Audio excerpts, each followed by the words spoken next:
karena kalau kembali lagi saya selalu fokusnya adalah lebih ke arah kemampuan psikis dan juga kemampuan psikologis daripada fisik ya. Kalau misalnya kita lihat di undang-undang ini sebenarnya apa sih yang kecolongan? Kita sama-sama mahasiswa di sini. Yang kecolongan adalah kita bahkan yang menjadi penggerak reformasi adalah mahasiswa. Yang hadir di sini semua mahasiswa.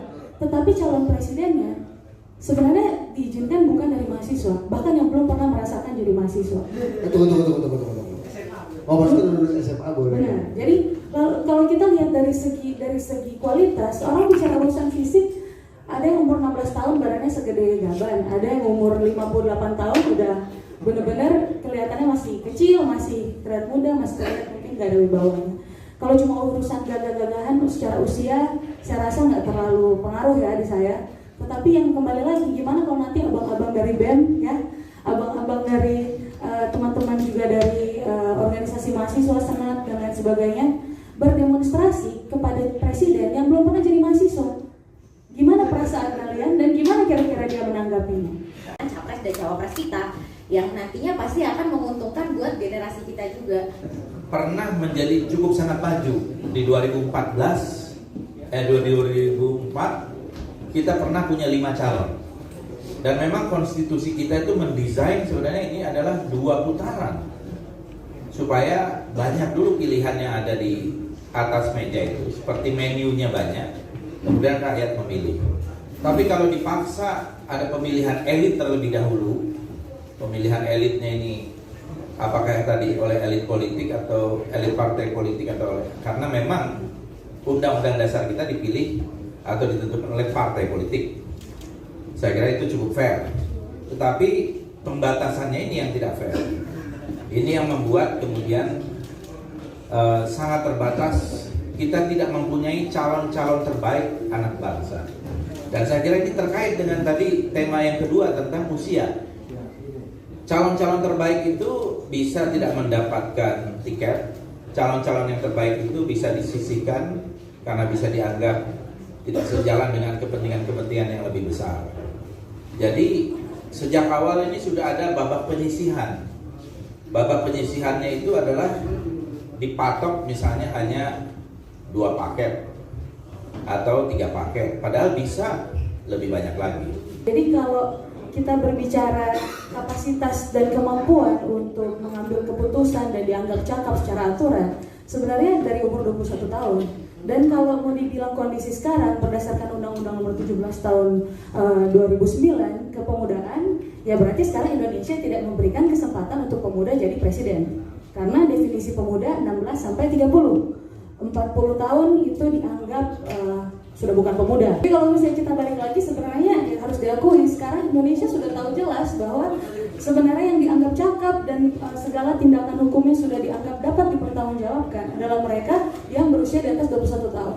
Sehingga nggak ada alasan untuk melarang anak-anak usia 21 tahun sebenarnya mencalonkan diri jadi apapun gitu. Tetapi memang kalau kita lihat lagi, kembali lagi ya, sebenarnya ada satu hal yang kecolongan di dalam aturan ini. Bukan cuma bicara usia, karena kalau kembali lagi saya selalu fokusnya adalah lebih ke arah kemampuan psikis dan juga kemampuan psikologis daripada fisik ya. Kalau misalnya kita lihat di undang-undang ini sebenarnya apa sih yang kecolongan? Kita sama-sama mahasiswa di sini. Yang kecolongan adalah kita bahkan yang menjadi penggerak reformasi adalah mahasiswa. Yang hadir di sini semua mahasiswa. Tetapi calon presidennya sebenarnya diizinkan bukan dari mahasiswa, bahkan yang belum pernah merasakan jadi mahasiswa. Kita buat eskalasi gerakan yang besar, terutama untuk kepentingan anak muda, ya, terutama untuk kita semua. Sama untuk bisa menjadi pemimpin di Republik ini, teman-teman. Sepakat ya? Sepakat. Jadi bedanya negara demokrasi, tapi kalau di negara kerajaan, bayi yang baru lahir, dia bukan dari latar belakang kerajaan. Dia udah punya mimpi dan harapan jadi seorang presiden, benar nggak? Tanpa dibatasi oleh apapun itu. Sepakat? Sepakat. Nah itu poin penting dari diskusi ini teman-teman sekalian. Ya, biar setidaknya dari Bang Fadli, Kak Brigita, Bang Adi Prayitno, Bang Gun Jadi aktivis juga dulu banget tapi ya. Waktu pembahasan Undang-Undang Nomor 7 2017, itu tema dulu kita. Saya waktu itu mimpin sidang paripurna, saya sebagai wakil ketua DPR. Dan fraksi Gerindra termasuk fraksi yang menolak RUU penyelenggaraan pemilu. Jadi ini sejarah, jangan lupakan sejarah.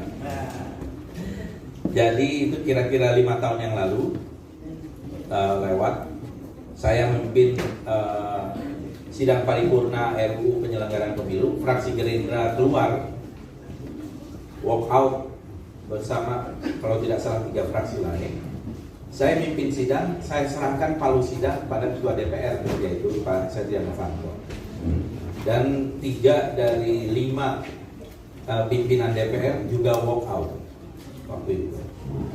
Jadi kita termasuk yang pionir menolak RUU penyelenggaraan pemilu, salah satunya karena presidensial threshold. Ini sejarah, ya. Sekarang masih nggak, Pak? Ya sekarang kalau secara prinsip masih,